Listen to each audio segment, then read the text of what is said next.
Ya, lupa belum aku record ternyata. Pak Rudi. Ya, oke Bu Dwi, silakan dimulai. Monggo.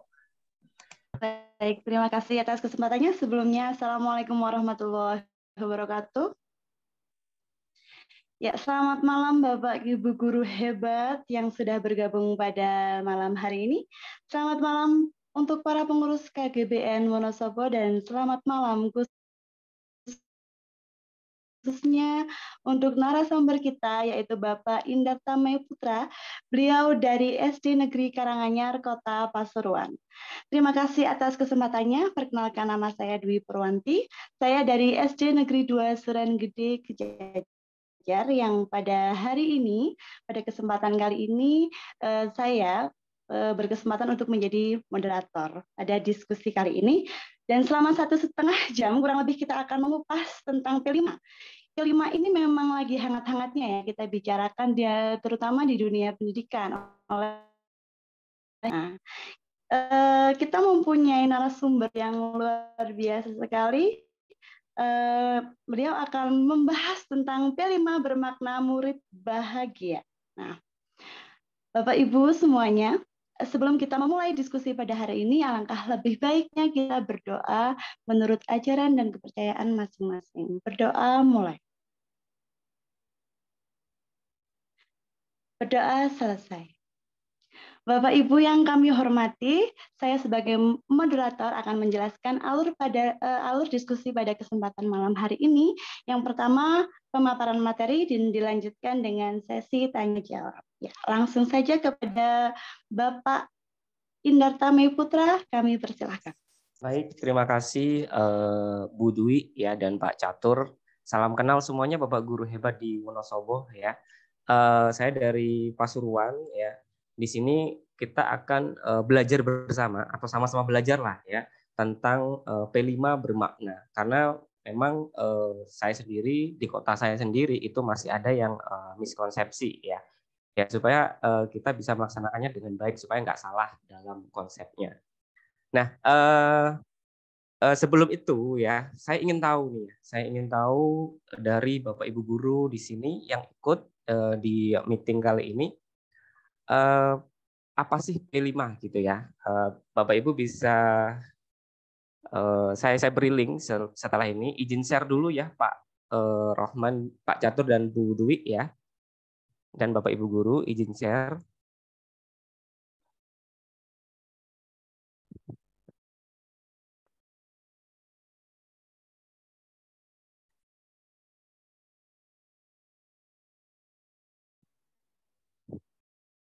Oke, bisa cek link yang saya berikan di kolom chat. Saya ingin tahu apa sih P5 itu, bisa coba Bapak Ibu guru semua klik linknya di situ, nanti ada isian. Silakan coba dijawab. Saya pengen tahu nih seberapa ini ya tentang P5 gitu. Karena mungkin ngopi semalam sebelumnya pernah ya tentang P5 juga.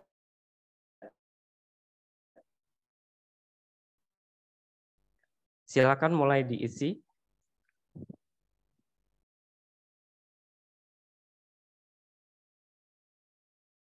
Belum ada yang mengisi, silakan Bapak Ibu. Linknya di kolom chat.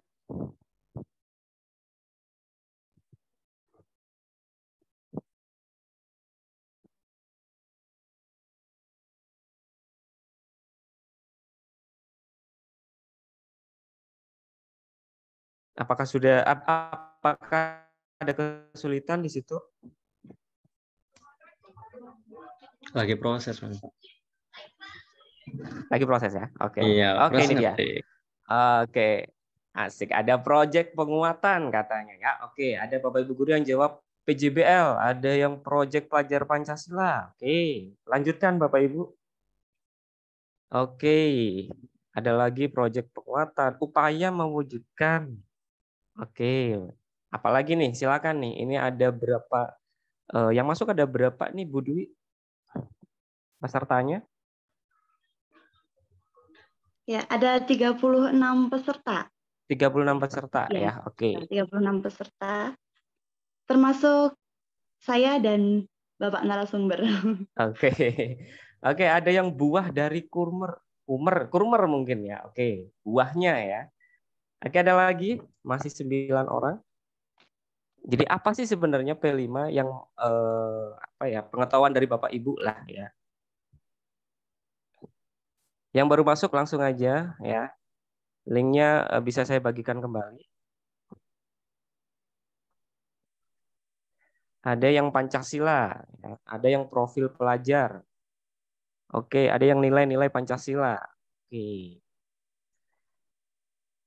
14 orang, silakan main Bapak Ibu.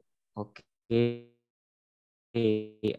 Upaya penanaman karakter, inovasi dalam kurma, inovasi ya. Oke. Dalam kurmanya. Dari sini kita bisa tahu ya. Ya nggak apa-apa ya Bu Septi, nggak apa-apa ya.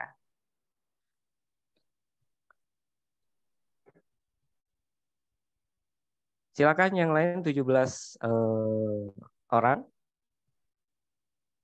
Tapi dari yang kita lihat di sini itu terlihat yang paling ini ya, tulisan teks yang besar itu adalah profil pelajar Pancasila. Oke. Itu yang paling banyak jawabannya. Oke, kita coba lanjut aja ya supaya nggak lama juga. Kemudian yang kedua, tema apa saja sih yang bisa dipilih ya pada proyek ini atau pada P5? Silakan lanjut dijawab.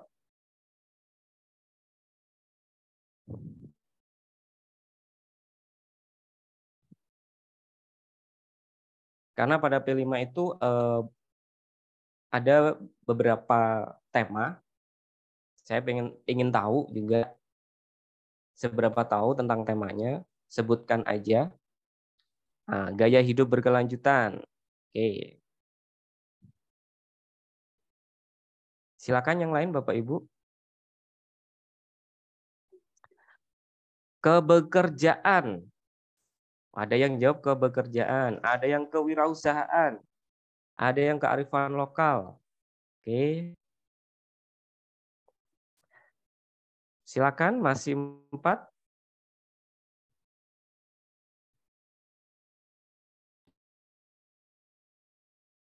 Apa aja sih tema yang bisa kita pilih gitu ya dalam proyek ini?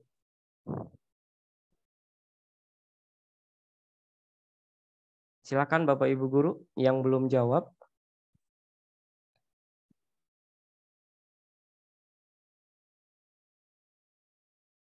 Bu Tera bisa masuk ke link ini ya. Saya bagikan linknya lagi.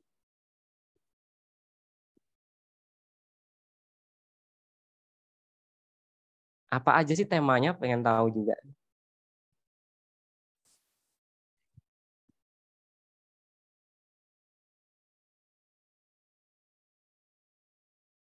Kebinekaan, oke. Bhinneka Tunggal Ika, oke. Merancang teknologi,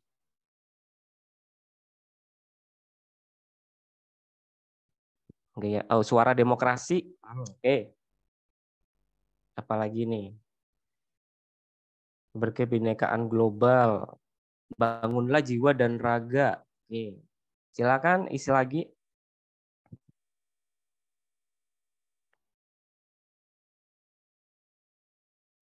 Berarti sebenarnya beberapa udah mulai tahu ya apa aja sih tema yang bisa digunakan atau yang bisa dipilih ya pada proyek penguatan profil pelajar Pancasila ini.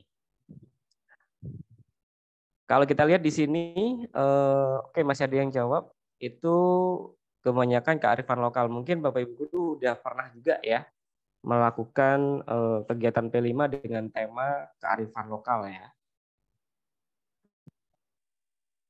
Oke, kita lanjut aja, masih 14 ya, kita lanjut aja. Berikutnya, sudahkah Bapak Ibu mengetahui prinsip dalam merancang P5? Jadi prinsip merancang P5 itu sudah tahu belum gitu? Tinggal pilih sudah atau belum. Silakan dijawab belum. Oke, ada yang belum nih. Jadi sebenarnya P5 itu ada prinsipnya dalam merancang P5. Oke, belum. Ada yang jawab belum. 3 orang di sini Belum.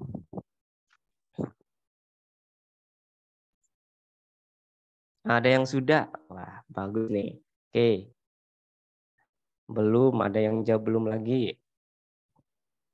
Silakan Bapak Ibu guru yang lain bisa jawab. Sudahkah Bapak Ibu mengetahui prinsip dalam merancang P5? Oke, dari sini kita lihat 6 orang atau 6 peserta yang belum mengetahui ya prinsip dalam merancang P5.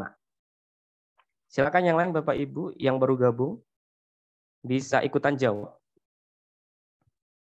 Pak Suko Pranoto bisa isi di link ya Pak. Oke, belum. Oke. Banyak yang belum. Masih 11, silakan yang lain Bapak Ibu. Yang baru join langsung aja klik linknya.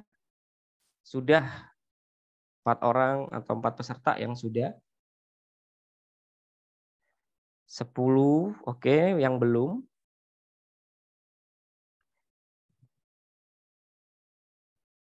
Oke, silakan. Ada lagi silakan Bapak Ibu.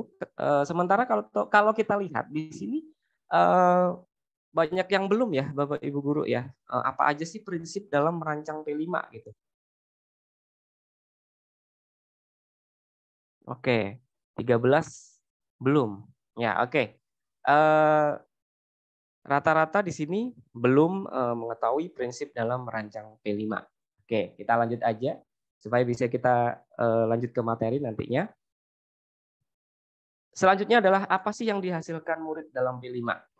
Ini saya juga ingin tahu nih pemahaman Bapak Ibu. Silakan lanjut dijawab. Isi di situ ya. Apa sih yang dihasilkan siswa, peserta didik atau murid dalam kegiatan P5 ini?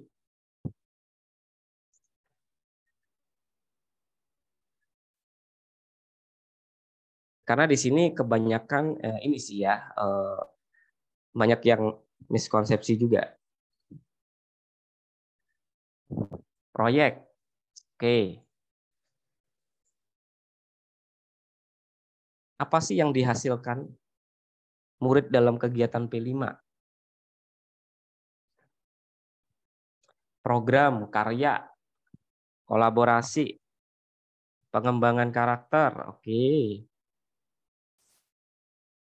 Silakan Bapak Ibu, silakan jawab. Perilaku, acara, kampanye, oke. Acara ya. Laporan kegiatan, yang dihasilkan murid laporan kegiatan, oke. Kreativitas, proses kemandirian, oke.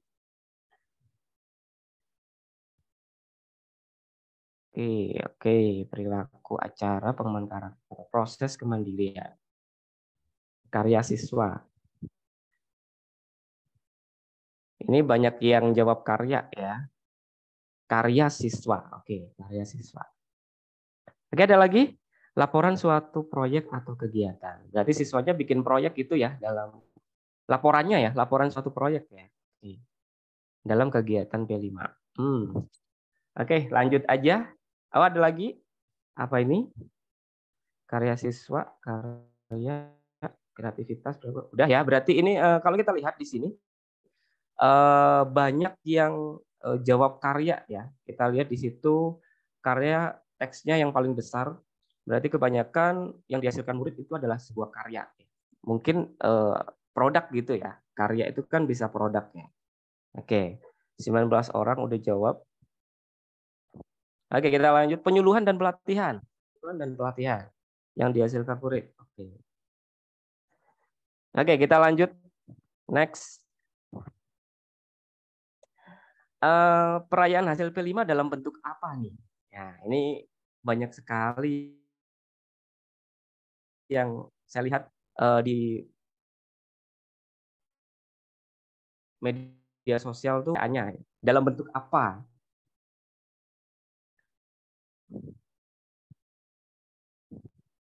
Panen hasil belajar. Panen hasil belajar.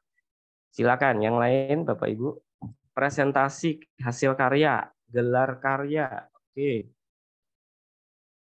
produk, oke, karakter dan karya, proyek,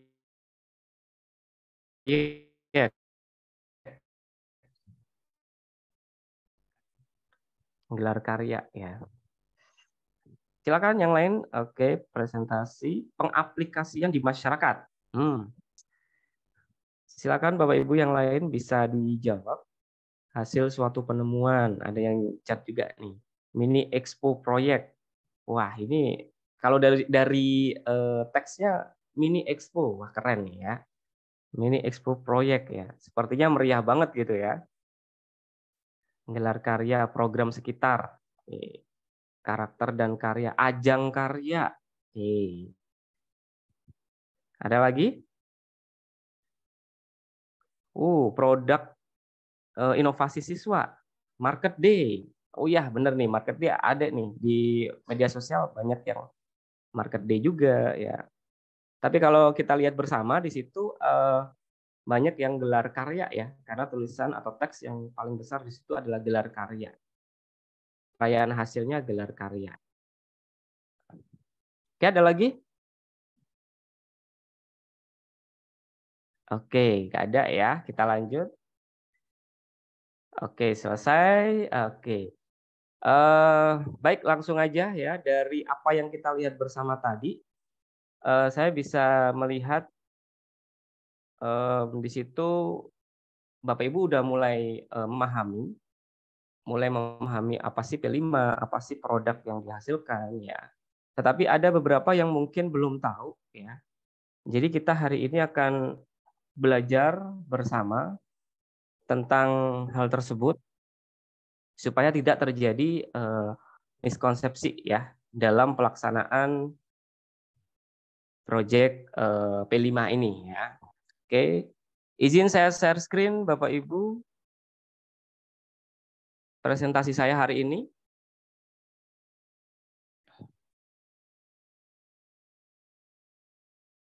Oke, sebentar. Udah tampil Bu Dwi ya? Ya, sudah tampil Pak, silahkan. Bentar. Oke.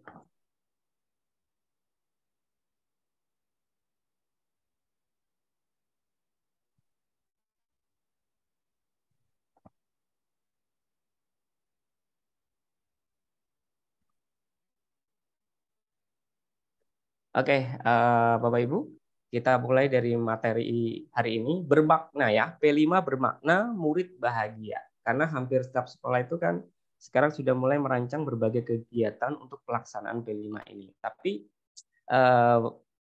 ada kadang itu terjadi miskonsepsi ya.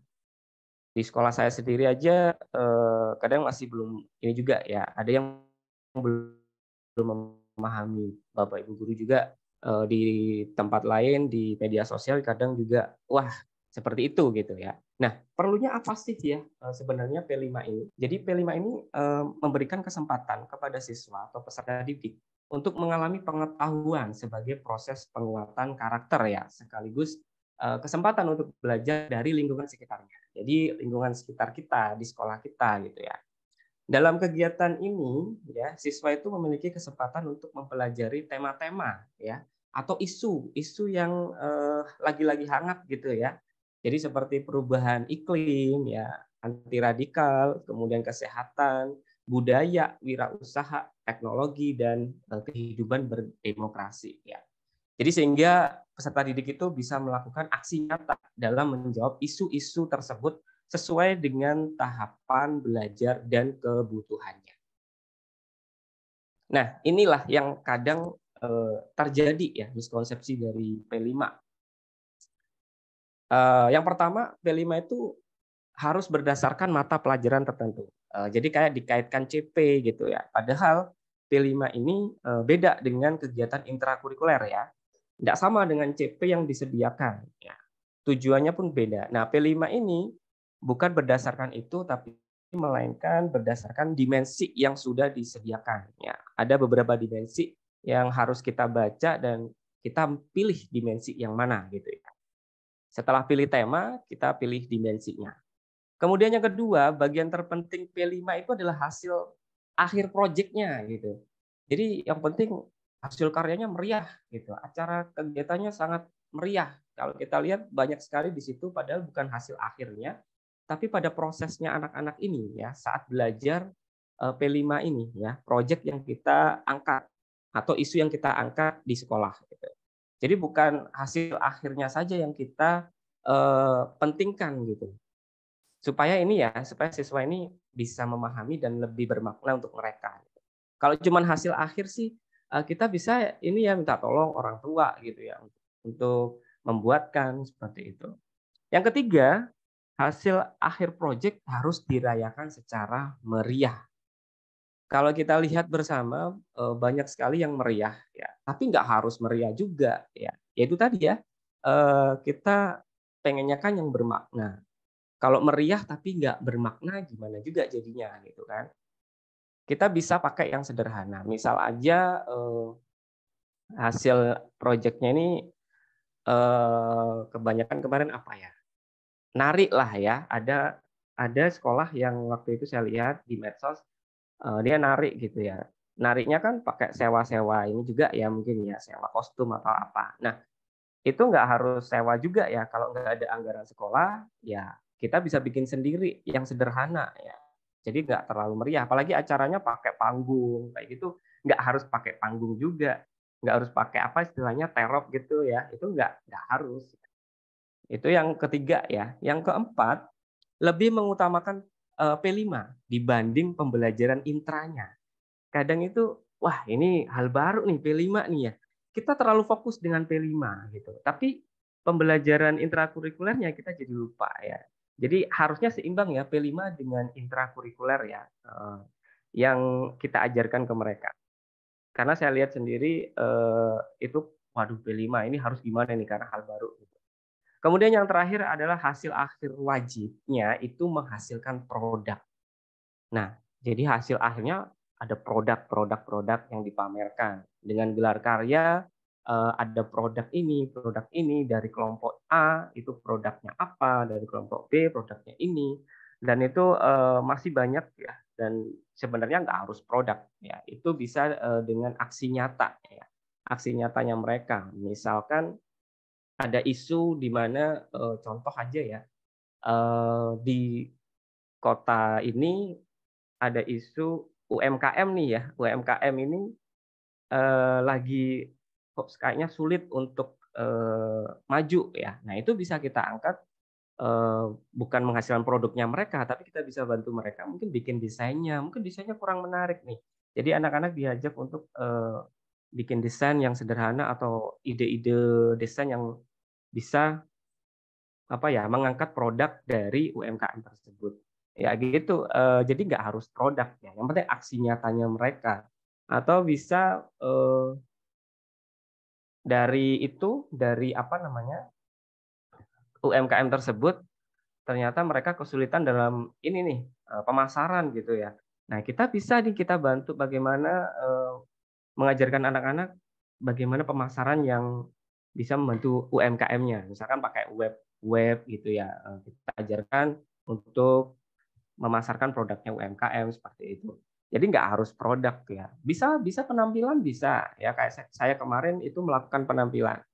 Penampilan tari boleh ya. Penampilan drama juga boleh, nggak harus produk ya.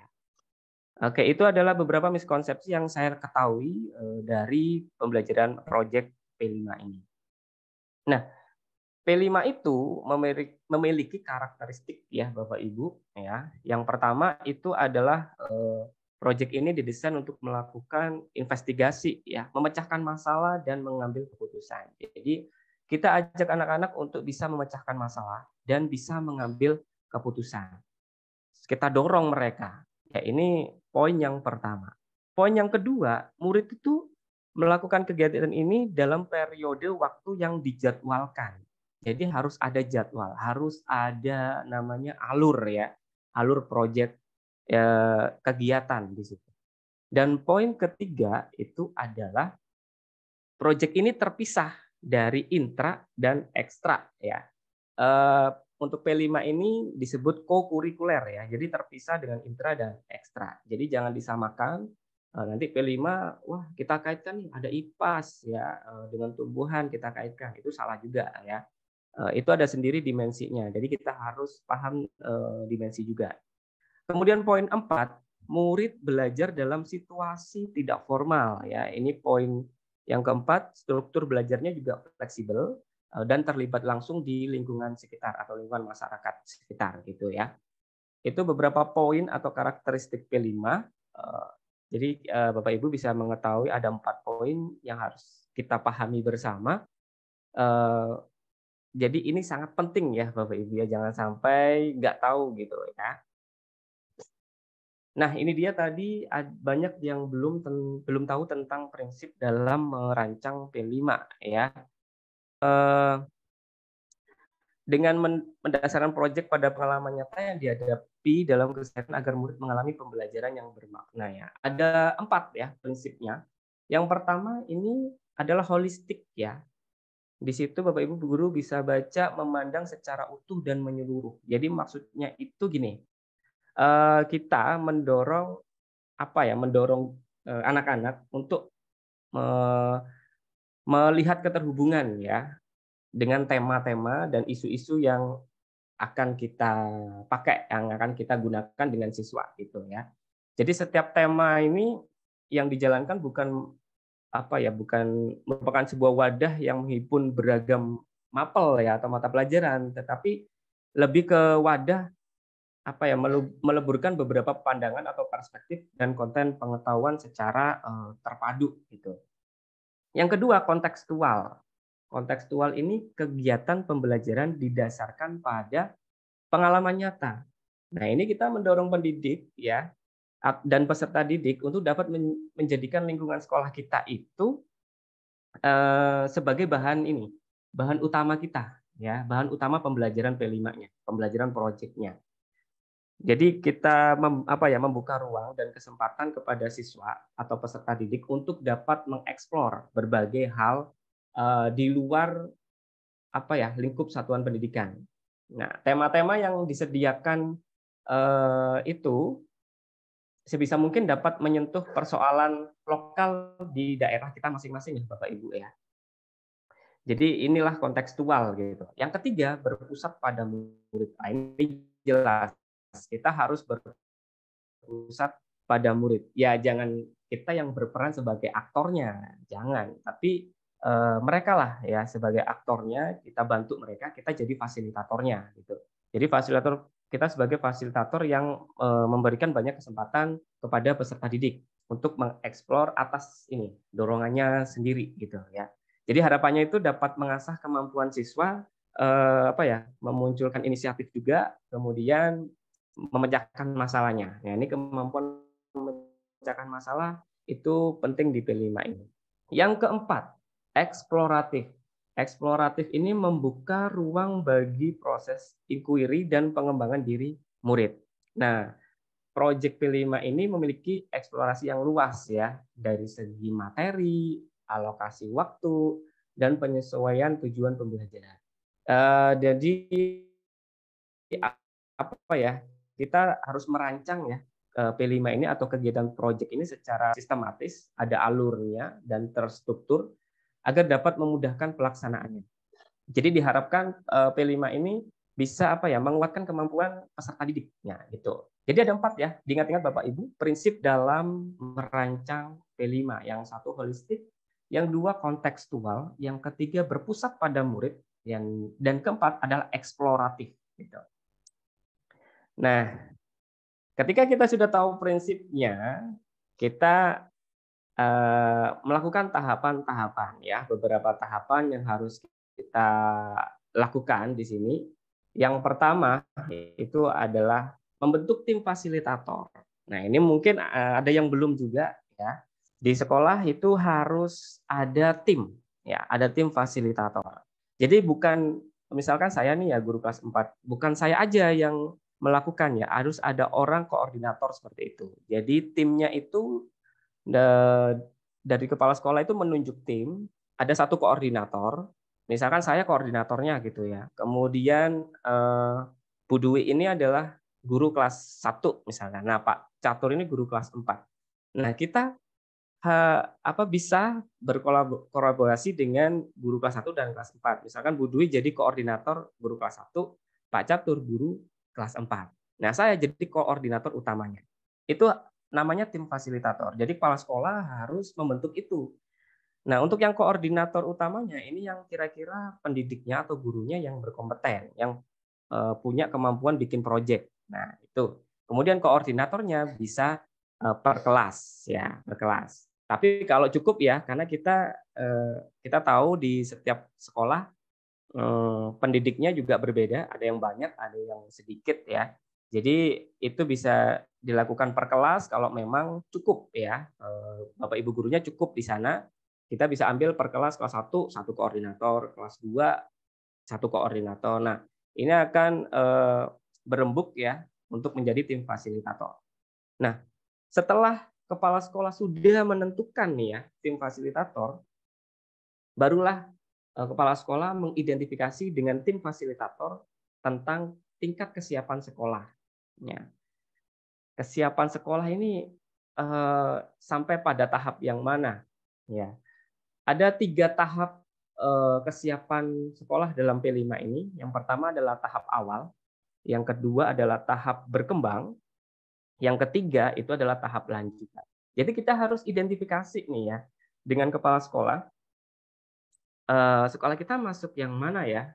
Kita masuk ke tahap awal atau tahap berkembang atau tahap lanjutan. Nah, tahap awal ini untuk diketahui Bapak Ibu guru, satuan pendidikan tahap awal itu ciri-cirinya belum memiliki sistem ya dalam mempersiapkan dan melaksanakan. Mungkin belum punya tim fasilitator, itu bisa ke tahap awal.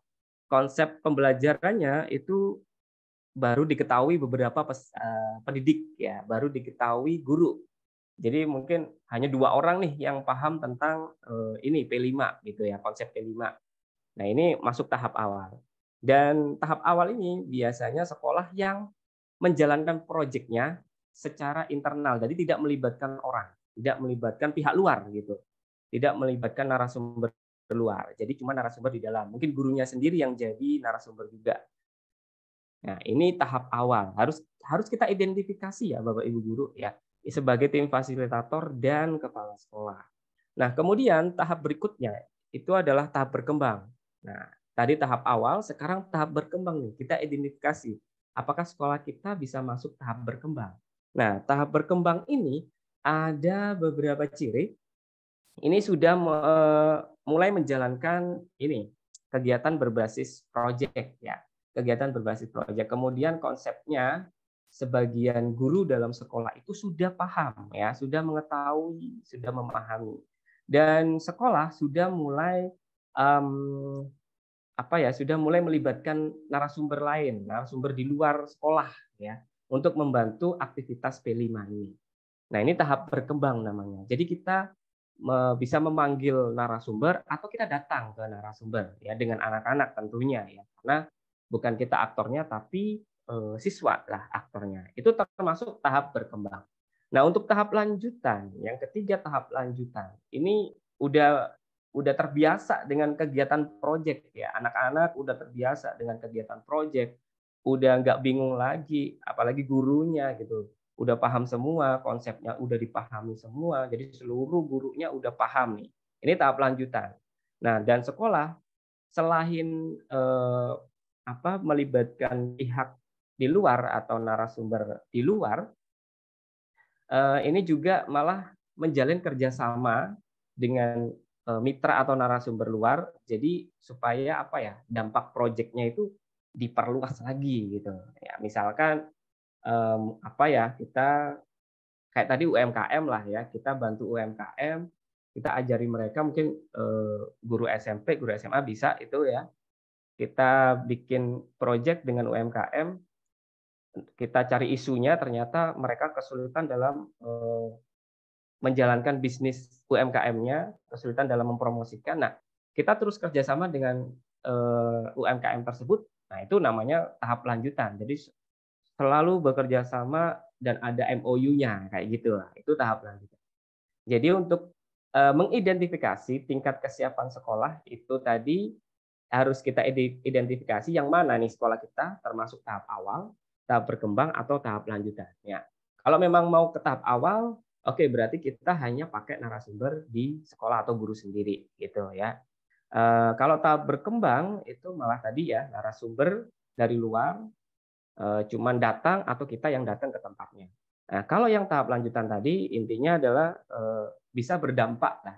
Kita punya MOU kerjasama dengan narasumber tersebut atau mitra yang di luar sana. Gitu. Oke, yang ketiga tahapannya adalah merancang dimensi, tema, dan alokasi waktu. Nah, ini sebelum apa ya kita melakukan kegiatan P5, kita harus merancang dimensinya dulu, kemudian temanya apa, dan alokasi waktunya. Nah, dimensi ini sudah ada ya dari panduan P5. Mungkin Bapak Ibu guru sudah tahu ya, itu ada beberapa dimensi. Misalkan contoh dimensi itu kayak gotong royong, ada mandiri ya. Kemudian ada banyak sekali di situ ketakwaan, itu ada juga ya. Itu ada beberapa.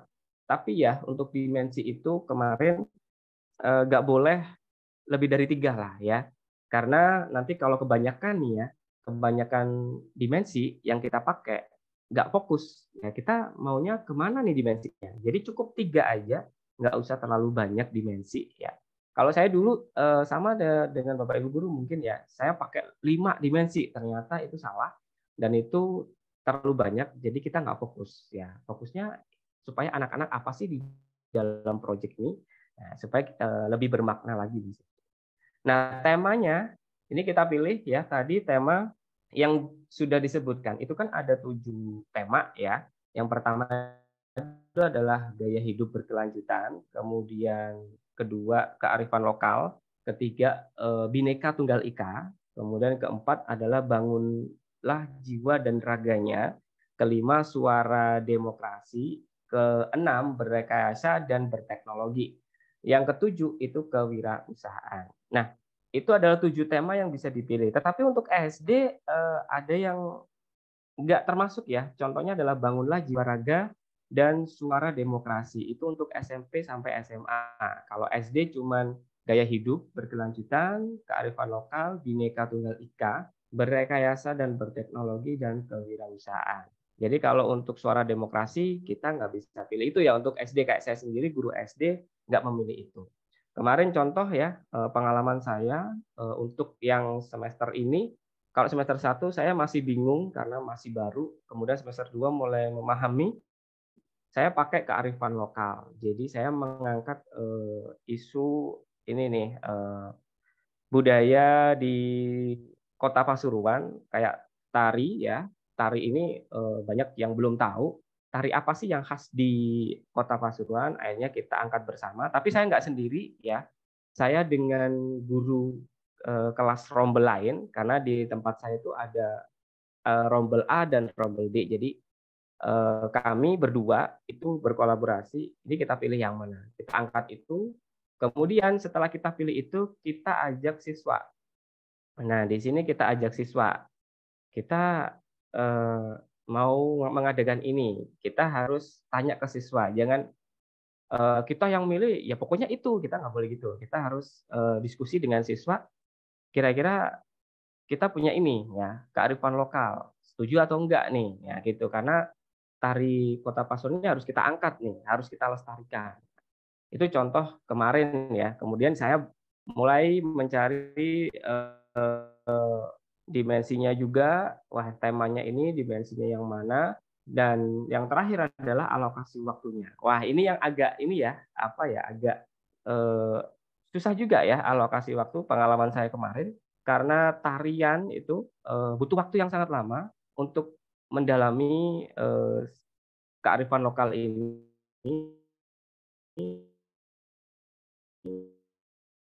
Dan nah ini alokasi waktunya harus tepat dan ketika hasil akhir proyeknya itu bisa bermakna untuk anak-anak. Itu adalah tahapan yang ketiga. Yang keempat, kita lanjut adalah menyusun modul. Jadi Bapak Ibu guru harus punya modulnya. Jangan asal apa namanya, ya udah kita besok project nih. Kita nggak ada modul ya, nggak ada alokasi waktu, nggak ada alurnya bagaimana. Nah, di sini misalkan nggak ada sosialisasi, langsung aja besok bawa ini nih, bawa kentang semuanya misalkan. Kita bawa kentang. Kita tanpa modul nih ya. Bawa kentang besoknya ada yang bawa kompor sekian, kelompok ini kompor, kelompok ini apa, atau kelompok ini bukan kentang, seperti itu. Setelah di kelas, mereka membuat, selesai deh pada satu hari itu. Nah, itu akhirnya nggak terstruktur ya, jadi kita harus punya modul supaya terstruktur, karena project itu butuh waktu yang lama, nggak cuma sehari, nggak cuma seminggu, ya kita lihat dulu ya, apa sih tema yang kita angkat dan dimensinya apa. Nah, ini harus ada alur waktu yang jelas. Nah, itu ada alur waktu, eh, kita kasih poin-poin. Yang pertama apa urutannya, tahapan untuk alurnya, yang kedua ngapain anak-anak, yang ketiga apalagi kegiatannya, yang kelima sampai yang terakhir adalah sampai evaluasi kegiatan proyek. Itu harus ada. Dan yang kelima, nah semuanya setelah selesai dari awal sudah membentuk tim fasilitator dengan kepala sekolah, kemudian kepala sekolah juga mengidentifikasi dengan tim fasilitator tentang tingkat kesiapan sekolah, kemudian kita guru sudah merancang semua dimensi, tema, dan alokasi waktu, kemudian modul sudah tersusun ya, dan kegiatan proyeknya sudah terlaksana dengan baik. Maka yang terakhir adalah kita merancang pelaporan hasil proyek. Ya, ini kita harus punya laporannya. Jadi kita buatlah laporan hasil proyek kegiatan P5 dengan tema yang kita angkat tersebut. Nah, itulah beberapa tahapan ya yang harus Bapak Ibu guru lakukan. Urutannya seperti itu ya. Saya di awal dulu nggak paham juga, sama ya. Asal aja, ayo kita ini, nggak ada koordinasi dengan kepala sekolah gitu kan. Kita cuma berdua di kelas 4, yang rombel 1 dan rombel 2. Kemudian kita waktu itu semester yang pertama nggak mengidentifikasi kita tahap apa gitu. Dan yang saya lakukan kemarin, yang semester ini saya melakukan tahap kedua itu di tahap berkembang. Jadi saya bekerja sama dengan narasumber di luar, ya saya ajak ke sekolah ya. Saya nggak ke tempat sanggarnya karena tari ya. Maunya sih ke sanggar tari, tapi kita lihat kondisi anak-anak, lebih baik kita undang ke sekolah gitu. Oke, selanjutnya, nah ini tadi ya beberapa penjelasan juga. Nah ini dia pelibatan mitra. Nah ini penting sekali. Siapa aja sih mitra yang harus kita libatkan ya? Jangan guru aja ya yang dilibatkan. Tapi pelibatan mitra itu penting. Di sini ada pelibatan orang tua, ada masyarakat sekitar, dan ada orang-orang ahli sebagai narasumber. Nah, ini mitra-mitra ini harus kita libatkan, apalagi orang tua ya. Jadi Bapak Ibu guru harus sosialisasi dulu nih dengan orang tua ya. Jangan sampai orang tua juga nggak tahu. Jadi makanya ada alurnya itu harus jelas, jangan lupa orang tua juga harus tahu. Kita libatkan. Kemudian masyarakat, melibatkan masyarakat itu juga sangat penting. Mungkin masyarakat sekitar sekolah kan ada ada kampung di situ kan, kita bisa manfaatkan masyarakat di sana. Kita tanya-tanya ke sana, anak-anak kita ajak ke sana, yang dekat-dekat sekolah gitu. Kemudian yang terakhir adalah pelibatan narasumber yang saya katakan tadi. Misalkan kemarin saya pakai tari kan, akhirnya saya memilih narasumber tari ya dari sanggar ya, bukan hanya pokoknya yang bisa nari gitu enggak, tapi saya ngambil narasumber dari sanggar gitu. Sanggar tari tentunya. Ya karena namanya orang ahli ya, harus mencari narasumber yang benar-benar ahli dalam bidangnya. Itu pelibatan mitra. Nah, tadi sempat perayaan hasil belajar. Kita bahas di sini perayaan hasil belajar proyek yang bermakna itu seperti apa ya. Memang pelaksanaan proyek itu kalau bisa diakhiri dengan sebuah penutup yang bermakna buat anak-anak ya. Ya bukan kalau bisa sih, harus lah ya. Karena bukan hanya asal perayaan, asal pameran, tapi anak-anak tidak paham, tidak bermakna, jadi sia-sia juga proyeknya gitu. Kemudian benar tadi ada yang mengatakan perayaan hasil belajar adalah ajang murid ya, bukan ajang guru menampilkan, wih keren nih guru ini udah bikin perayaan P5 semeriah ini, bukan ya, tetapi ajang murid ya, menampilkan proses hasil belajar P5 mereka yang melibatkan orang tua, guru, masyarakat ya, dan atau narasumber atau komunitas tertentu. Nah, ini ada beberapa alternatif Bapak Ibu, alternatif perayaan ya, perayaan hasil belajar project. Jadi bukan hanya kayak tadi itu market day, bukan hanya itu, kemudian pameran ya, bukan hanya itu ya. Yang pertama yang warna hijau ini adalah anak-anak bisa kita ajak mereka untuk melakukan perayaan dalam bentuk presentasi dan diskusi kelompok ya. Nggak harus meriah, ada sound-nya, ada panggung, enggak. Tetapi bisa kita lakukan presentasi di kelas dan diskusi kelompok. Itu yang pertama ya, alternatifnya. Yang kedua, mengundang sekolah lain untuk hadir. Ya, mengundang sekolah lain. Yang mungkin sekolah tetangga kita undang nih ke sekolah kita. Ya. Bisa muridnya, bisa guru dan murid dari sekolah lain untuk kita undang ya. Nah, itu alternatif yang kedua, yang warna biru. Yang ketiga adalah rebuk kelas ya. Ini hampir sama dengan juga ya, hampir sama. Kemudian berikutnya yang kuning ya, itu dalam bentuk melibatkan masyarakat melalui peliputan media. Misalkan peliputan media ini seperti ini. Di website, mungkin live ya, sebuah berita. Nah, itu bisa tuh melibatkan masyarakat. Sekarang kan zamannya udah live nih. Nah, sekarang kita pakai live YouTube misalkan ya. Live YouTube kita rayakan hasil proyek anak-anak dengan menggunakan live YouTube atau live TikTok. Boleh banget karena mereka senang tuh ya. Wah, live TikTok tapi muridnya. Nah, itu dia melibatkan masyarakat melalui peliputan media. Nah, masyarakatnya ini mungkin bisa ada apa ya, sebuah media-media yang bisa kita ajak juga gitu. Yang berikutnya adalah alternatifnya memberikan penghargaan. Nah, ini nggak harus yang tadi ya, nggak harus pameran, tapi kita bisa hanya beri penghargaan kepada setiap murid. Apa yang nggak harus seperti tadi bikin panggung seperti itu. Yang keenam itu membuat rekaman atau arsip ya, sebagai arsip kita. Ya kita rekam aja dengan kamera kita, handphone kita rekam, kemudian apa ya, bisa kita simpan ya di websitenya sekolah itu sudah cukup, atau di YouTube-nya sekolah itu juga sudah cukup. Ya, jadi nggak harus mengundang narasumber, juga nggak harus. Kalau yang ini ya membuat rekaman aja udah cukup. Rekamannya itu benar-benar kegiatan perayaan hasil belajar project. Nah, itu nggak melibatkan kayak sewa-sewa tadi ya, panggung,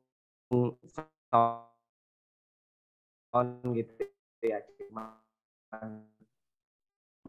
mungkin butuh mic untuk anak-anak ngomong, kita yang rekam, mereka yang berbicara. Ya hampir sama dengan media ya, itu hampir sama. Ini adalah beberapa alternatif ya. Karena kan kita ada biaya juga, jangan sampai biayanya besar juga ya. Jangan sampai ada biaya, minim lah, kalau bisa minim banget lah. Karena itu juga takutnya menjadi beban orang tua juga ya. Apalagi beban orang tua kita beda-beda ya, dari kehidupan orang tua pun beda-beda. Jadi jangan sampai wah semeriah mungkin, ayo bikin panggung, sewa panggung, kita iuran, kan iuran nggak boleh nih ya, iuran nggak boleh nih dengan orang tua. Nah itu beberapa yang kita harus pahami bersama ya. Sebisa mungkin jangan sampai apa ya, anggaran untuk kegiatan P5 ini besar ya. Kalau bisa malah nggak ada anggarannya.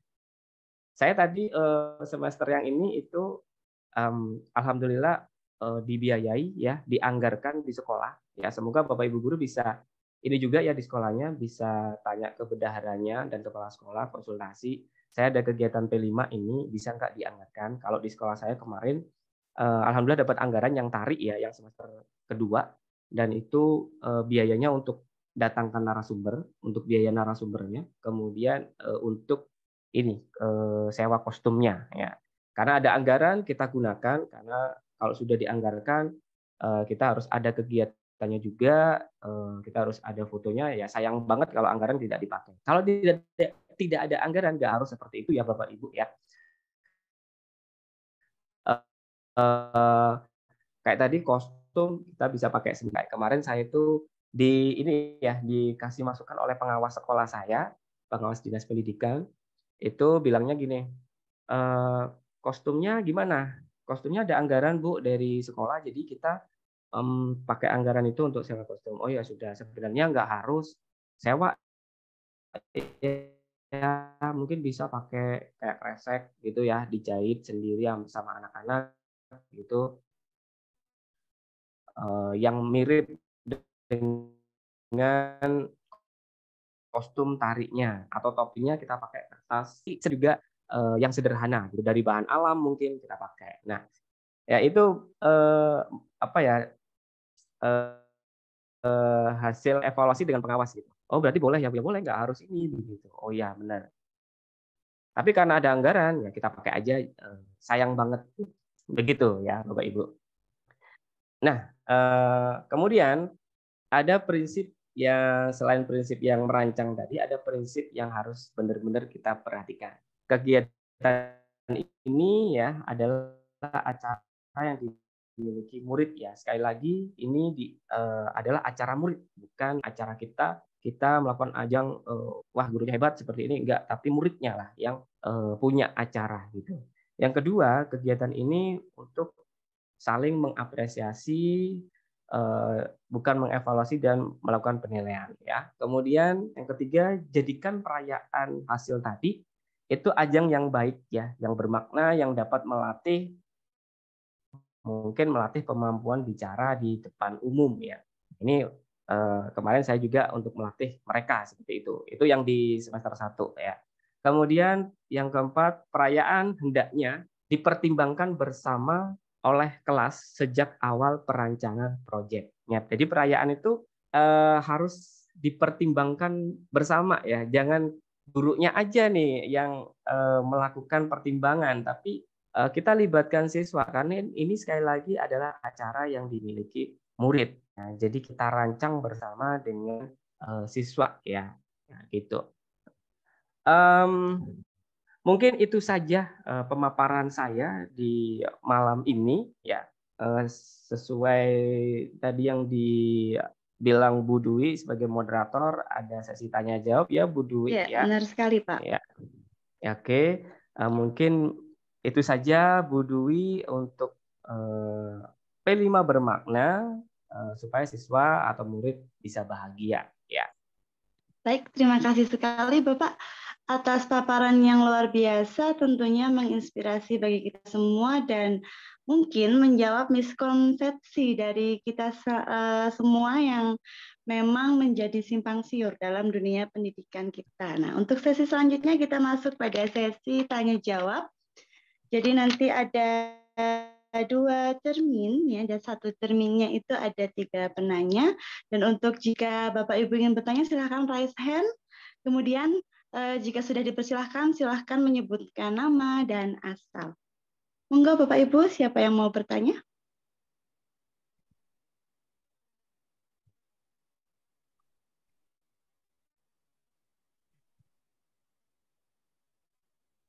Monggo Bapak Ibu. Oh ya, ada Ibu Tera. Ya, Ibu Tera, mohon izin bertanya Bapak, kapan P5 itu dilaksanakan dan bagaimana membuat jadwal P5? Oke. Begitu Bapak, apakah mau langsung dijawab atau? Ya, saya jawab dulu Bu Tera mungkin ya. Oke. Oke. Mohon izin bertanya Bapak, kapan P5 itu dilaksanakan ya Bapak Ibu ya? Dan bagaimana membuat jadwal? Saya beri contoh ini ya, P5 saya yang semester 2 ya. Izin share kembali Bapak Ibu. Ini yang Oke, Bapak mau. nih, penampilan tari kemarin ya. Sudah muncul ya Bu Dwi ya? Masih loading, Pak. Masih loading, oke. Oh iya, sudah. Sudah ya. Nah, ini adalah contoh modul yang saya buat ya. Tadi kan nanya tentang jadwalnya ya. Kita langsung ke jadwal aja. Atau alur ya, saya katakan alur di sini.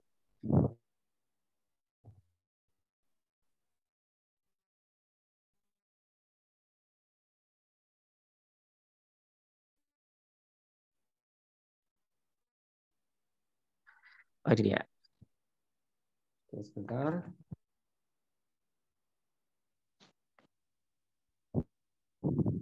Oke.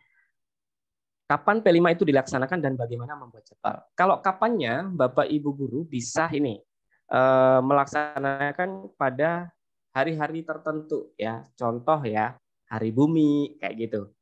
Kemudian Hari Kemerdekaan seperti itu. Itu adalah jadwal yang bisa kita lakukan pelaksanaan P5-nya. Jadi kalau Hari Bumi ini ya berarti kita bisa pakai tema yang gaya hidup berkelanjutan. Ya karena itu adalah gaya hidup ya Hari Bumi gitu. Di Hari Bumi ya. Tapi sebelumnya kita belajar, ada proses belajarnya mereka. Jadi nggak harus langsung 1 minggu, nggak boleh ya, nggak boleh kayak gitu. Tapi ada alur yang harus kita lakukan. Akhirnya nanti perayaannya pada Hari Bumi gitu. Atau Hari Kemerdekaan mungkin bisa pakai tema ini Bhinneka Tunggal Ika ya. Karena itu kan beragam ya. Hari Kemerdekaan beragam ya, dan bisa kita pakai tema Bhinneka Tunggal Ika. Ya, acara perayaannya nanti di hari kemerdekaan. Ya mungkin apa ya, misalkan Hari Merdeka mungkin mengangkat isu apa nih ya tentang Hari Merdeka, bisa itu di situ. Itu pelaksanaannya. Kalau saya modul yang saya buat itu saya buat waktu ini pelaksananya untuk acara perpisahannya kelas 6 kemarin gitu. Jadi sebelumnya sudah kita koordinasi dengan guru kelas yang lain. Kita pakaiin aja supaya mengenalkan siswa yang lain bahwa ada tari yang khas ya di Kota Pasuruan, dan pada wali murid juga. Karena pada waktu perpisahan itu ada wali murid yang hadir gitu ya. Wali murid tentu. Jadi supaya tahu bahwa ternyata ada tari ini nih di Pasuruan. Itu pelaksanaannya. Nah, untuk menyusun jadwal itu seperti ini ya. Jadi saya bikin alur proyek. Yang pertama aktivitasnya adalah sosialisasi dulu ya. Namanya tahap pengenalan ya. Ini tahap pengenalan. Saya buat 31 JP ya. Saya buat 31 JP. Nah, ini yang memang kita harus benar-benar matang ya untuk memikirkan. Udah pengenalan cukup kayaknya 31 JP gitu ya. Kita bikin sosialisasi dulu. Sosialisasinya itu alokasi 4 JP. Ya, 4 JP. Jadi sosialisasi ini bisa ke orang tua, setelah itu baru ke muridnya gitu. Kemudian yang kedua, kita buat asesmen diagnostik. Nah, kita buat aktivitas asesmen diagnostik ya, supaya tahu seberapa tahu sih anak-anak ini tentang budaya di Kota Pasuruan gitu. Terus seberapa tahu sih tentang tarian gitu. Nah, ini alokasinya 5 JP. Nah, kemudian yang ketiga, mencari informasi awal tentang kearifan lokal secara umum ya. Ini kemudian aktivitas anak-anak mencari informasi awal ya. Masih awal ya tentang kearifan lokal. Apa sih gitu ya kearifan lokal gitu kan. Mereka kan kadang nggak tahu nih, anak kelas 4 apa sih kearifan lokal, apa sih itu gitu. Nah, ini kita ajak mencari informasi. Ini bisa di kelas gitu ya, atau bisa bertanya dengan guru lain, kita ajak begitu. Itu aktivitasnya 4 JP. Nah, kemudian yang keempat ini baru menggali lebih dalam ya tentang kearifan lokal di lingkungan sekolah. Di lingkungan sekolah dulu gitu. Di lingkungan sekolah kita cari tahu di situ, ada wali murid kita tanya juga di situ, anak-anak yang nanya ya, bukan gurunya tapi anak-anak yang berproses. Setelah menggali semuanya dirangkum, mereka dapat informasi, kita bahas di kelas gitu. Itu alokasi waktunya 5 JP.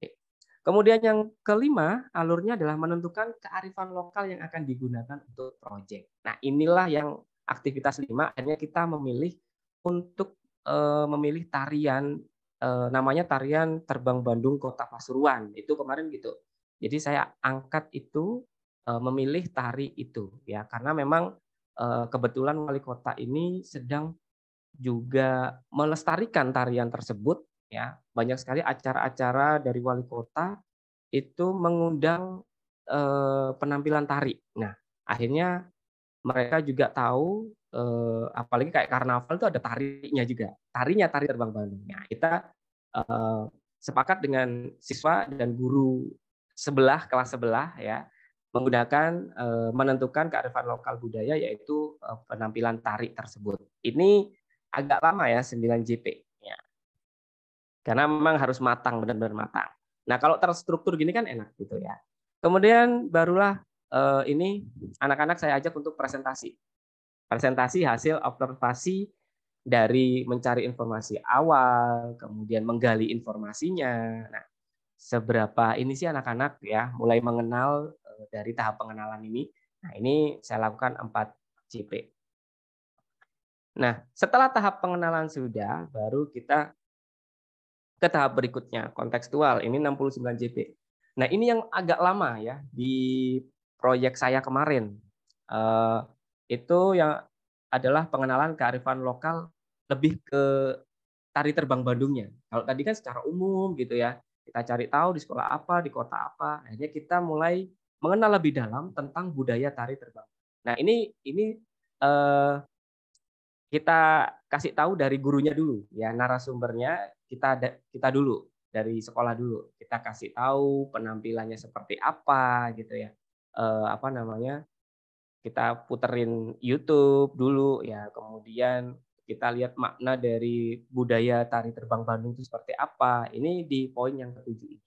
Ini 13 JP. Ini nggak bisa sehari ya. Saya kemarin mereka lupa lagi, jadi saya ulangi lagi di hari berikutnya. Makanya saya tulis 13 JP, agak lama juga supaya lebih kenal lagi gitu. Kemudian yang ke-8 barulah saya mendatangkan narasumber ke sekolah. Nah, yang 8 ini saya ulangi lagi untuk saya ajak narasumbernya, ayo minta tolong untuk kenalkan lagi kearifan lokal budaya tari tersebut. Nah, setelah itu sudah, nah ini yang paling besar ya, 50 JP. Latihan proyek bersama narasumber. Setelah semuanya paham, oh seperti ini, proyeknya itu seperti ini, budaya tari itu seperti ini, oh di Kota Pasuruan ternyata ada ini, narasumber juga sudah menjelaskan, barulah kita latihan untuk melakukan dan melestarikan tarian di Kota Pasuruan ini gitu. Itu paling banyak 50 JP waktu itu mulai Januari ya, saya Januari, tapi terpotong di puasa ya, karena puasa waktu itu nggak mungkin juga untuk latihan ya, kasihan anak-anak. Jadi kita stop di puasa, tapi tetap saya kasih tugas untuk menonton kegiatan tarinya. Jadi kegiatan anak-anak itu saya rekam gitu, kemudian saya kasih tontonannya ditonton di rumah. Dan ada juga YouTube supaya lebih paham yang benar seperti apa. Nah, kemudian setelah puasa saya datangkan narasumber kembali gitu ya, karena potong puasa ya. Nah, yang terakhir ini adalah tahap aksi ya, tahap aksi. Nah, ini mulai nih aksi nyata nih. Kita lakukan asesmen dulu sumatif ya. Wah, ini anak-anak sudah sampai mana nih? Paham bener nggak sih gitu ya tahap aksinya. Setelah itu baru persiapan penampilan hasil belajar. Ini persiapan maksudnya simulasi ya, simulasi. Jadi anak-anak sudah paham, sudah bisa nariknya ya, meskipun memang pasti ada ya anak yang memang nggak bisa nari, itu pasti ada ya, pasti ada, itu nggak sedetail anak-anak lain ya, mungkin ada yang hafal, ada yang nggak hafal gitu ya. Nah ini tidak ada masalah ya, yang penting mereka adalah prosesnya mereka bermakna. karena ada penilaian juga ya, ada beberapa penilaian yang saya lakukan kayak berkembang, ini mulai berkembang, itu tetap ada ya, tapi bukan penilaian yang angka ya, cuman oh ini mulai berkembang nih gitu. Ini wah masih belum. Oke. Nah, persiapan ini simulasi saya lakukan ya. Jadi waktu itu pada saat dengan narasumber pertama kali itu di ruangan, latihannya di ruangan ya, satu ruangan kayak istilahnya apa ya, ruang serbaguna lah ya. Itu saya ajak di situ dengan mereka. Nah, untuk persiapan atau simulasi, saya ajak keluar lapangan. Jadi saya ajak menari di lapangan simulasi. Gimana sih nanti perayaannya, penampilannya seperti apa? Jadi disimulasikan. Itu penting sekali ya Bapak Ibu ya untuk simulasi ya. Yang waktu semester 1 saya pakai kewirausahaan itu juga ada simulasinya, ada simulasinya. Jadi anak-anak ada yang beli, ada yang jual, ada yang beli gitu. Ada yang mulai menghitung uangnya seperti itu. Jadi harus ada simulasi gitu ya. Barulah yang ke-12 penampilan. Nah, ini penampilannya cuma bentar ya. Karena ini tergantung kegiatannya masing-masing ya. Kayak wirausaha bisa lama lagi mungkin ya. Kemudian kalau ini nari hanya penampilan saja itu enggak terlalu lama, mungkin nunggunya yang lama. Jadi saya kasih 5 JP. Jadi kayak hampir 1 hari lah. Satu hari hari Sabtu misalkan, yaitu hari itu yang 5 JP. Nah, yang terakhir evaluasi dan refleksi proyek. Nah, ini penting ya kita evaluasi bersama dengan siswa. Ini gimana nih kemarin nih ya penampilannya begini-begini. Nah, kemudian kita refleksi bagaimana perasaan mereka setelah mengetahui budayanya Kota Pasuruan, kearifan lokalnya Pasuruan, seperti apa rasanya, sampai mana. Dari semua alurnya ini totalnya adalah 126 JP ya. Kalau dalam aturan atau panduan itu sekitar kalau 1 tahun ya 252 JP ya Bapak Ibu ya. Nah, ini kemarin karena untuk belajar juga saya bagi 2, 126 JP di semester 1, 126 JP di semester 2. Jadi lama ya. Kita nggak asal ini ya cuma 1 minggu enggak, tapi harus terstruktur alurnya. Begitu siapa tadi? Ibu Siapa? Tera. Bu Tera ya. Kayak gitu Bu Tera.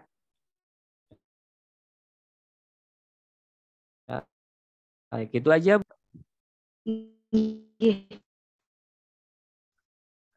Bagaimana Bu Tera? Sudah tertanya, silakan menyebutkan nama sekaligus asal sekolah.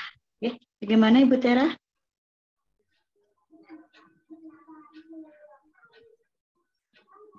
Oke, kemudian ada yang rasa juga nih Bu Dwi. Ada yang rasa 2 orang.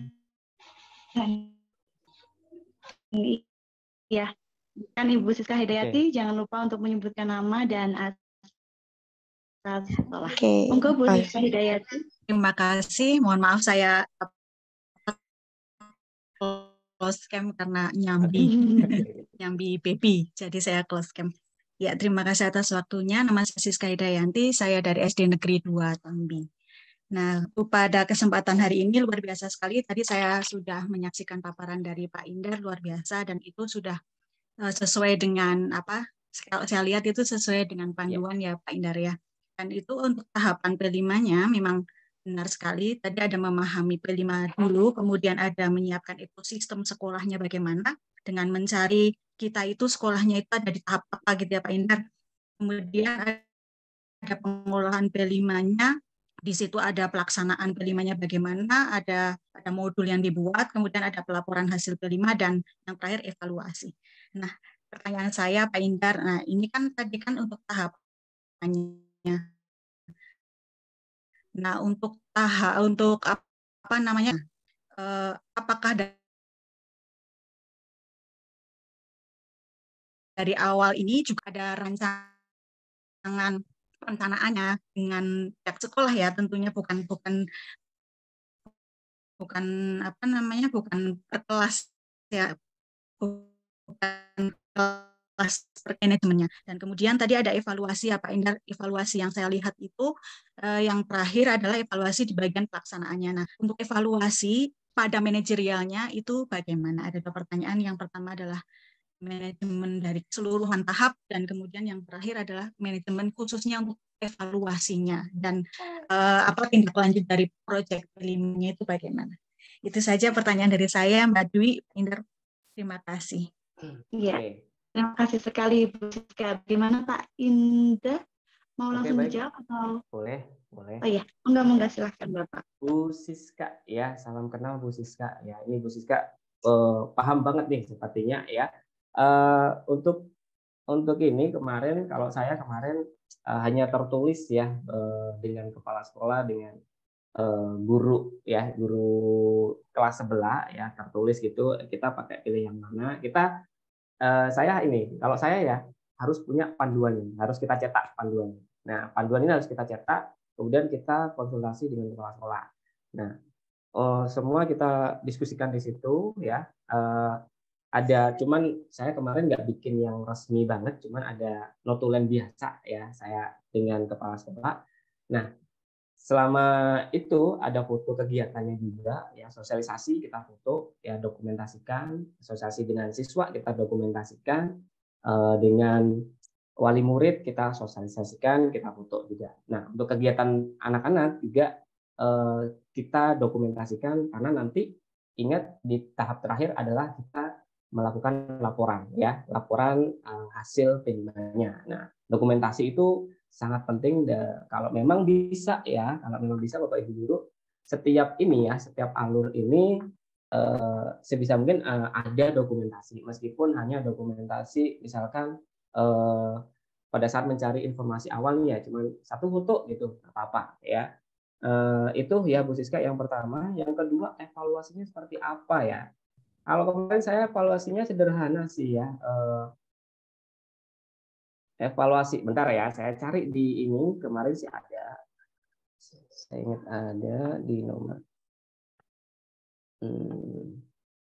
Ini dia ya. Oke. Ini setiap modul ada RPP-nya ya Bapak Ibu ya. Saya lupa tadi ya. Jadi saya bikin RPP-nya. Harus ada rencana juga. Setiap modul ada rencana, tapi setiap ini setiap tahap ya, setiap poin sosialisasi itu ngapain nih kita gitu. Itu harus ya Bapak Ibu ya. Kita karena terstruktur supaya kita tahu nih ini pas evaluasi ngapain gitu.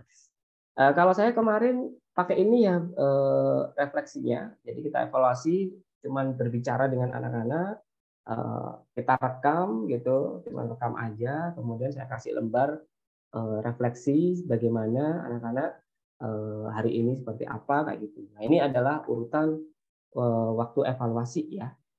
Nah, ini contoh aja ya Bapak Ibu, ini refleksinya seperti ini. Tapi nggak harus seperti ini ya untuk evaluasi dan refleksi tindak lanjutnya. Nah, jadi ini contohnya hal apa yang paling berkesan nih selama berjalannya proyek kemarin gitu ya. Apa sih yang menantang gitu ya. Terus ada kendala nggak? Ternyata ada kendala ya Bapak Ibu ya, karena tarinya ini cowok cewek ya, laki-laki perempuan saya ajak ya. Ya kendalanya mungkin di laki-laki, tapi ada laki-laki yang sangat luas banget narinya. Wah, akhirnya kita tahu nih, ternyata ada laki-laki yang pintar juga nari ya, berkembang di situ. Nah, seperti itu ya Bu Siska ya. Saya sih sederhana, nggak terlalu seperti apa gitu. Gitu Bu Dwi. Ya, bagaimana Bu Siska? Ya, terima kasih atas penjelasannya. Mungkin nanti bisa di-share contohnya ya Pak Catri ya. Minta filenya biar nanti bisa untuk referensi buat kita semua. Oke, siap. Insya Allah. Oke. Terima kasih Pak Indar. Pak Dwi. Monggo. Sama-sama.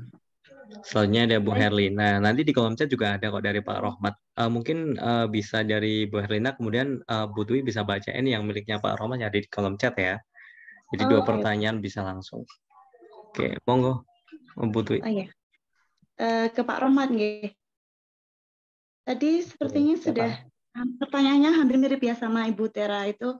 Mohon izin bertanya Pak Indarta, jadwal P5 harus dilakukan tiap minggu. Apakah tiap minggu dengan alokasi waktu yang sama dan sebagainya itu bagaimana Pak?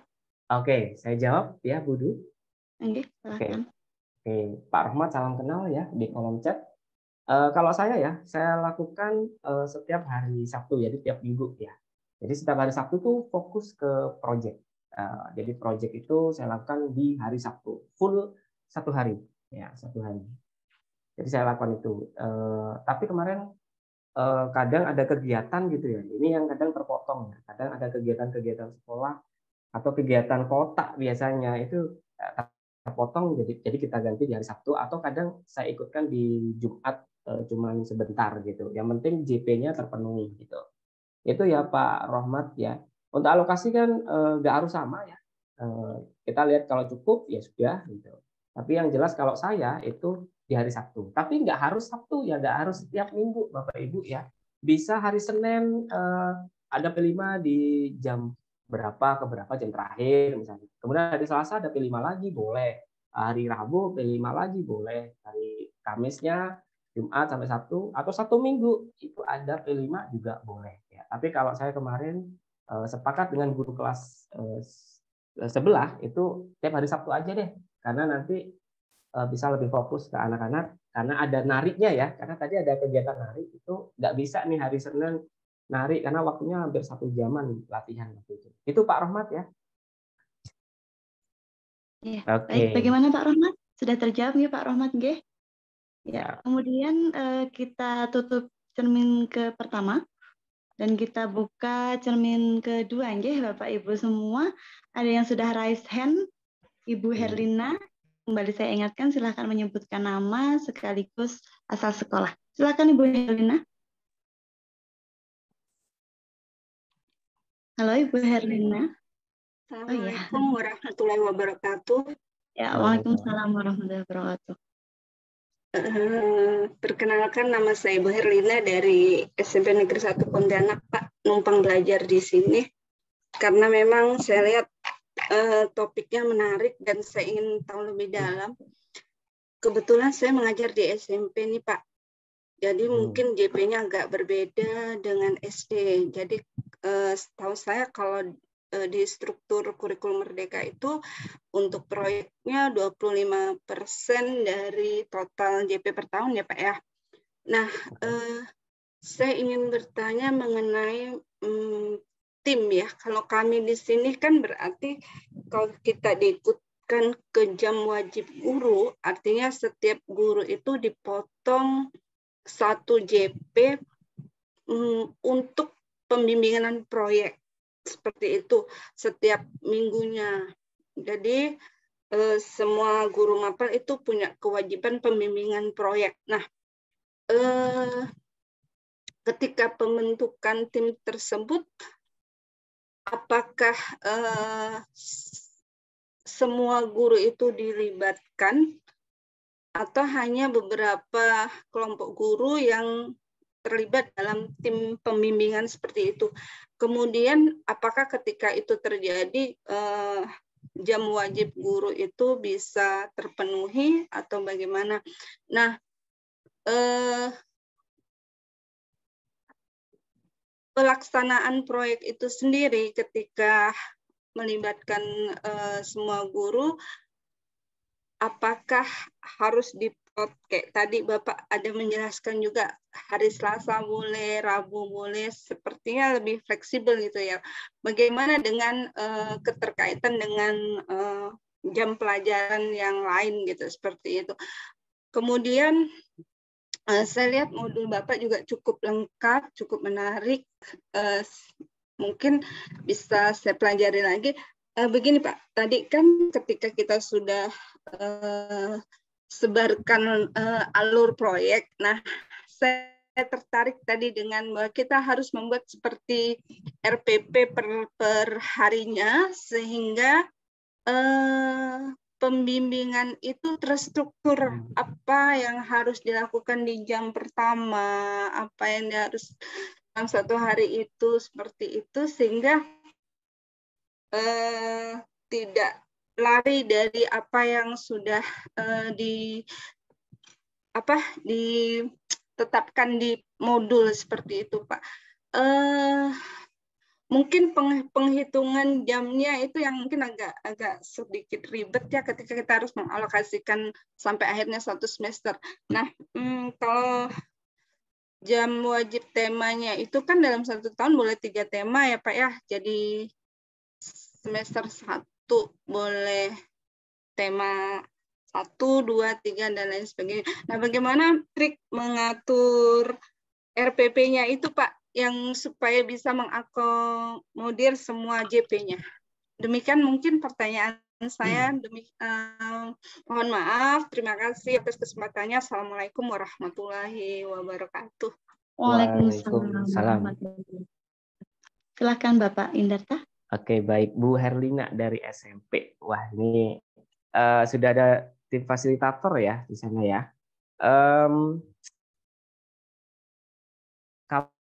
Kalau yang terlibat itu, makanya kepala sekolah harus menentukan ya, kalau memang cukup koordinatornya cuma cukup 1, ya silakan boleh ya. Yang penting ada ada tim fasilitator di dalam proyek P5 ini. Kalau tanpa tim itu nggak akan berjalan ya. Tapi untuk latihan mungkin bolehlah sedikit dulu timnya berapa orang gitu ya. Tapi kalau sudah mulai memahami keseluruhan tentang proyek ini, ya sebaiknya kayak ada koordinator. Tapi ini ya kita lihat karena sesuai kebutuhan sekolah juga. Kalau gurunya, pendidiknya nggak cukup ya, misalkan koordinator per kelas nggak cukup, ya mungkin hanya berapa koordinator aja nanti yang bisa berkolaborasi dengan guru yang lain. Tapi sebenarnya kalau semua P5-nya itu semuanya terlibat ya. Kalau timnya itu cuma beberapa itu tadi, nggak harus semua terlibat dalam tim ya gitu. Kemudian ini ya yang saya paling ini adalah RPP-nya ya. Ini RPP memang saya akui saya sendiri itu cukup ribet ya, cukup ribet karena namanya terstruktur supaya nggak lari, benar nggak lari dari alur ya, karena alur yang kita rencanakan seperti ini jangan sampai lari. Nah, kalau triknya sih saya nggak terlalu ada trik ya, cuman saya melihat kegiatannya apa, karena sosialisasi nih ya, misalkan ya kita kembali ke alur dulu, kita lihat di alur. Ini memang banyak sekali, ini menyusunnya saya nggak di Januari ya, malah saya menyusun ini di bulan November atau Desember tahun 2022 Bapak Ibu ya. Nah, misal ya di sosialisasi project ya. Ini 4 JP ya. 4 JP ini kalau memang kita rasa cukup ya, ya sudah 4 JP aja ya. Saya nggak ada trik yang seperti apa, saya cuman mengira-ngira saja sosialisasi 4 jam itu 4 jam pelajaran ya, itu saya rasa cukup dengan kita harus ini juga sih dengan guru kelas sebelah ya, jangan sendirian gitu. Jadi sosialisasi bisa jadikan 1 ya, kelas A dan B jadi 1 wali muridnya. Nah, ini sekitar 4 JP ya. Itu kita pakai rank-rankan dulu Bu ya, nggak langsung bikin di seperti ini enggak, tapi kita rank-rank dulu ya, kita tulis di kertas, kita tulis sosialisasi ini kira-kira 4 JP cukup nggak ya gitu. Nah, kemarin kayak asesmen diagnostik ini 5 JP cukup nggak ya. Kemudian mencari informasi, ini informasi kan lumayan ya. Nah, dan seterusnya, dan sampai yang paling sulit saya ini, yang jujur ini ya, latihan project ya. Ya saya mikirnya ngitung sebenarnya, ngitung hari dan ngitung bulan ya. Mungkin itu ya triknya aja ya. Kita lihat kita proyeknya berapa bulan kira-kira ya. Ini saya kemarin 4 bulan ya. 4 bulan proyek ini. Proyek ini 4 bulan dari Januari kalau pertengahan, Februari, terus kepotong puasa itu, dan akhirnya di bulan Mei ya. Akhirnya di bulan Mei kemarin. Sorry, bulan Juni ya. Simulasinya di bulan Mei, Juni baru penampilannya. Nah, yang paling sulit memang ini latihan proyek. Jadi kita hitung kemarin dengan guru kelas sebelah. Di setiap Sabtu itu ada berapa JP ya, kita hitung ya. Misalkan minggu pertama ini ada berapa JP ini ya, kita hitung latihannya sekitar berapa JP kita hitung ya. Kemudian di Sabtu minggu kedua kita hitung lagi, Sabtu minggu ketiga kita hitung dan seterusnya ya, dalam bentuk istilahnya reng-rengan ya, kalau saya katakan gitu, tulisan tangan biasa kita atur seperti itu. Tapi kadang ya sempat ganti ya. Wah, ini kurang nih latihan proyeknya, kayaknya kurang ya karena ada terpotong puasa ya. Kita kalau terpotong puasa ini anak-anak akan lupa nih dengan gerakan-gerakannya. Gitu kemarin dengan guru kelas saya yang sebelah, yang rombel lain. Akhirnya kita tambah. Waktu itu cuma 30 JP, 30-an lah, 30-an. ternyata benar ya, setelah dilakukan proyek ini, wah kalau sedikit memang mereka lupa lagi karena terpotong puasa. Akhirnya kita tambah aja deh, ya gitu. Jadi nggak ada trik yang khusus, cuman saya menghitung di hari efektifnya, karena ini kegiatannya per Sabtu, ya kita hitung Sabtunya tadi ada berapa. Satu bulan itu ada berapa, ini kira-kira ada kegiatan atau enggak, kayak gitu. Nah, itu sih Bu ini ya, Bu siapa tadi, Bu Herlina ya Bu ya. Kalau ini juga tambahan ya untuk Bapak Ibu guru, untuk jam 126 ini nggak harus 126 ya per semester ya. Bisa jadi ya alokasi waktu ini di semester 1 yang lebih besar, bisa ya. Atau bisa jadi di semester 2 yang lebih besar, mungkin berapa JP gitu. Kalau yang saya kemarin, saya bagi 2 ya. Jadi semester 1 126, semester 2 126. Itu lebih mudah aja ya. Tapi untuk ke depan Bapak Ibu bisa lebih besar lagi boleh. Yang proyek pertama mungkin butuh waktu sedikit ya, nggak sampai 100 JP, baru yang kedua besar. Karena di SD kan 2 juga ya, kemarin kita latihan 2. Kalau SMP 3 juga boleh ya, 3 boleh. Ya, misalkan 3 ini dari total keseluruhan JP yang di panduan itu kita bagi, kalau kita bagi rata cukup nggak? Kalau nggak, kira-kira proyek yang mana ya yang butuh waktu yang lebih besar gitu. Jadi kita pindahkan alokasi waktunya ke kegiatan proyek yang sekiranya sangat butuh waktu yang banyak. Begitu Bu Herlina ya. Begitu Bu Dwi. Oke, bagaimana Bu Herlina? Apakah sudah terjawab ya pertanyaannya? Alhamdulillah sudah. Sebenarnya mau banyak nanya sih, tapi nanti aja. Oke. Ini kan untuk semester depan nih belum ada gambaran mau ambil tema. Iya, cari isunya aja Bu, isu yang hangat lah. Atau mungkin kalau saya ini di sini sekarang ada isu baru ya, gas LPG langka. Ini gaya hidup berkelanjutan nih, gimana itu kalau langka? Jadi ini bisa dibuatkan proyek juga, nggak harus produk kan ya proyeknya, itu Bu. Jadi cari yang hangat, yang lagi di kotanya ya, jangan di kota lain, di kotanya sendiri, di wilayahnya sendiri. Itu. Oke, baik. Bu Herlina, bagaimana, sudah puas ya Bu ya dengan jawaban-jawaban dari Pak Indarta? Kemudian ada lagi di kolom chat ya Pak, ini pertanyaan dari Bu Yaya. Bu Yaya dari mana nggih? Bu Yahya. Iya. Jadi beliau bertanya, dalam struktur kurikulum itu. Bu Yaya itu dari SD Negeri 2 Garung. Oh, dari SD Negeri 2 Garung. Iya. Oke. Dalam struktur kurikulum itu tertulis untuk P5 memiliki jatah 108 jam per tahun. Apakah penggunaan jam tersebut sesuai dengan keinginan kita seperti Pak Indarta contohkan untuk tahap pengenalan 31 jam atau adakah aturan main tertentu? Begitu Pak. Monggo. Oke, dalam struktur kurikulum itu tertulis untuk P5 itu memiliki jatah 108 jam per tahun. Ini di SD itu per tahun bukan 108 ya untuk P5 ya. Kita lihat panduan ya. Kita lihat panduan. Sebentar ya.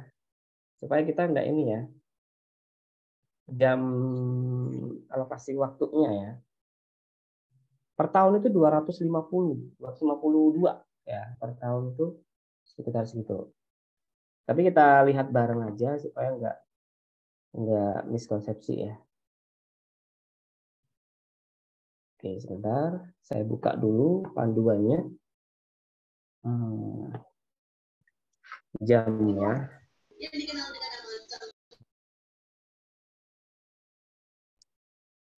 Oke, ini saya share ya, izin share untuk jamnya. Kita lihat panduan bersama supaya kita bisa belajar bersama. Sudah terlihat ya, Bu Dwi? Minta tolong, sudah terlihat ya? Sudah terlihat, ya. Oke. Ya, 252 ya. Ya, 252 bukan 108, jatah kita 252 karena SD. Ya, SD ini ya.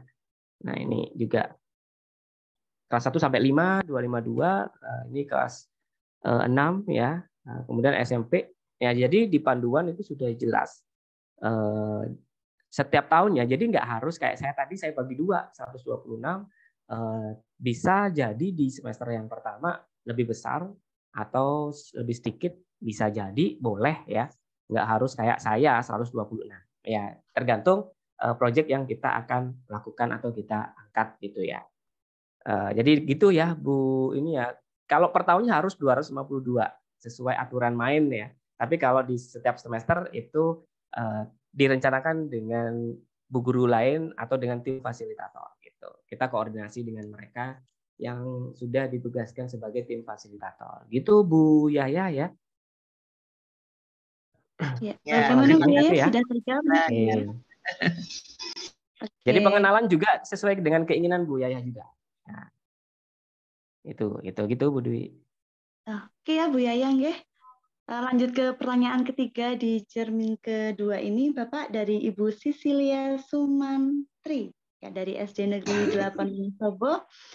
Tanya Pak. Oh maaf. Sumarti ya, maaf. Kacamatanya kurang tebal ini. Tanya Pak, apakah dimensi yang diambil satu sekolah harus sama? Dari kelas 1 harus berlanjut ke kelas selanjutnya, begitu. Pertanyaan dari Satu Bu sekolah, Sisili. oke. Apakah dimensi yang diambil satu sekolah itu harus sama, gitu ya? Kalau dimensi satu sekolah, ini satu sekolah nggak harus sama ya. Kalau saya kemarin satu kelas saya samakan proyeknya, saya samakan dimensinya. Jadi satu sekolah misalkan dengan kelas 1 ya, nggak harus sama dimensinya. Ya tergantung proyeknya tadi, karena kan proyeknya beda-beda nih dari kelas 1 dan kelas 4 itu. Kemarin saya contoh di pengalaman di sekolah saya, yang kelas 1 itu bikin apa namanya, sebuah makanan yang khas di Pasuruan ya, tapi dibantu orang tua ya. Masaknya juga di sekolah ya, ada yang bawa kompor gitu kan. Itu kelas 1 kemarin, dimensinya ya berbeda, tapi saya kemarin nggak ada contohnya Bang. Kalau ada contohnya bisa saya share juga ya. Saya lupa nggak minta guru kelas 1 sebagai pembanding ya. Jadi untuk dimensi nggak harus sama dengan satu sekolah semua, nggak harus ya.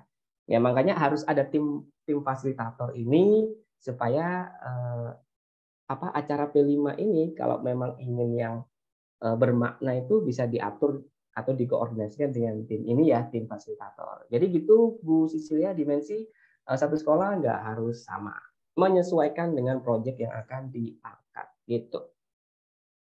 Gitu. Begitu nggih Bu Sisilia, apakah sudah terjawab?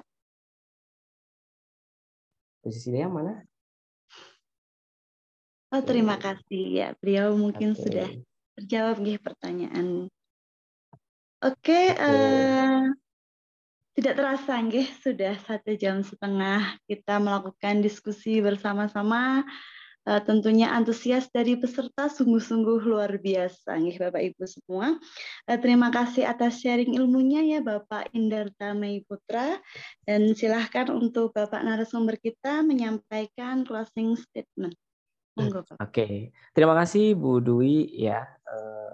Dan terima kasih dengan Bapak Guru hebat di Wonosobo ya. Saya bangga sekali Wonosobo bisa punya komunitas yang seperti ini ya. Setiap hari Selasa ada kegiatan seperti ini ya. Jujur aja kalau di Pasuruan belum seperti ini ya.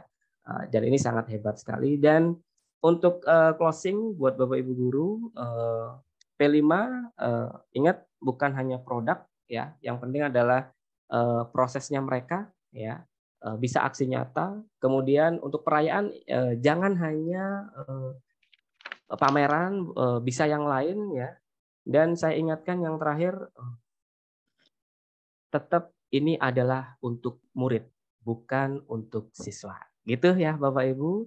Terima kasih. Kalau untuk yang ingin lanjut bisa cek di medsos saya di TikTok dan Instagram. Saya jalan di sana. Saya ada beberapa link yang mungkin dibutuhkan Bapak Ibu guru ya. Linknya ada di media sosial saya. Cari aja namanya Indra Tata. Bapak Ibu bisa cek di sana atau bisa Pak Rohman itu juga tahu Instagram. Itu saya bertemu dengan Pak Catur Rohman ini di Instagram. Beliau sudah lihat beberapa video-video saya. Dan di situ juga ada contoh hasil perekaman saya tentang P5 ya, waktu yang semester 1. Yang semester 2 belum saya upload, tapi nanti akan saya upload supaya Bapak Ibu guru bisa ada referensi untuk semester tahun ajaran baru menggunakan P5-nya seperti apa dan bagaimana. Begitu Bu Puri, terima kasih Bapak Ibu guru semua. Ya, baik, terima kasih sekali Bapak Ibu semua. Tentunya diskusi malam ini sangat bermanfaat sekali ya bagi kita, terutama yang akan mengimplementasikan kurikulum Merdeka. Bapak Ibu, sekian dulu diskusi pada malam hari ini. Saya sebagai moderator mohon maaf jika ada kesalahan kata ataupun kata-kata yang kurang berkenan di hati Bapak Ibu semua. Akhiri salam. Wabillahi taufiq wa hidayah. Wassalamualaikum warahmatullahi wabarakatuh. Waalaikumsalam warahmatullahi wabarakatuh. Ya. Terima kasih nih Bu Dwi yang udah jadi moderator ya, juga Pak Indar yang udah jauh-jauh dari Pasuruan. Habis ini aku antar sampai mana nih? Ayo ke Pasuruan Pak ya. Oke, dan aku tutup nih dengan pantun Selasa malam bareng Pak Indar belajar bersama tentang P5. Jadi guru harus belajar agar otak tak selalu hampa gitu ya. Dan terima kasih Bapak Ibu, kita jumpa lagi untuk ngopi semalam untuk edisi yang ke-97 Selasa depan, dan pastinya dengan narasumber dan materi yang luar biasa. Dan saya ucapkan sampai istirahat dan selalu sehat selalu agar bisa selalu belajar pastinya bersama komunitas guru belajar Nusantara Wonosobo. Thank you semuanya, dan saya izin untuk end meet ya Bapak Ibu, dan saya untuk close